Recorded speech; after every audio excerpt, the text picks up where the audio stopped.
Emma Thornton needs daily medication to control her epilepsy. Thornton's medications are covered by insurance, but that's because she switched one of her medications, Triliptol, from the brand name to the generic. I was going back to school, and so you had to go with the student health plan, and they didn't cover it. So I went, okay, we need to cut this a little bit. So I went back to the generic, and I just stayed there. Most medications are at least partially covered by Alberta Health and Wellness. However, the brand name Triliptol and generic counterpart are left off that list. Triliptol was first reviewed by Alberta Health and Wellness back in 2004 when it was relatively new in Canada. At the time, when they did review it, they found that there was no therapeutic advantage for that particular medication over others, and so it wasn't covered. There is a process for adding new medications to the benefit list. When drugs are asked to be considered to be added to the drug benefit list, there is a whole submission process that they need to go through, and it requires extensive information. So usually it's a pharmaceutical company that will make that submission.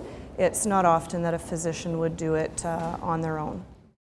When neurologists request a medication be listed, it's on a case-by-case basis. For example, the doctor needs to fully explain why the medication is needed for that particular patient. So it's a one-on-one process.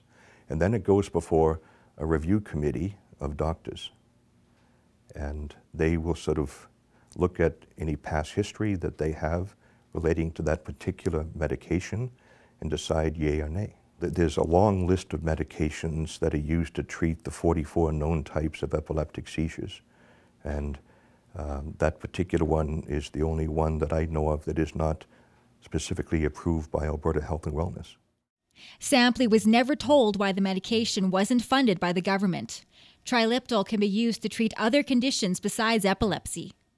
And subsequently it was discovered through research that it could be used for the treatment of depression and bipolar issues, that perhaps there is some concern there on the part of Alberta Health and Wellness. I don't know that.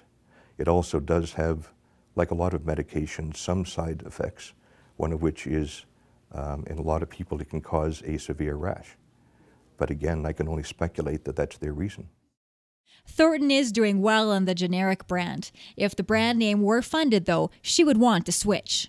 Everywhere you look, you get a different answer as to whether the brand name and the generic are the same thing, milligrams versus concentration and whatnot. And if it were better, I think it's worth a chance. I've really experienced better result from some of the brand name medications in the past. So I think it's worth it. Tammy Karatchuk, Shaw TV, Capital Region.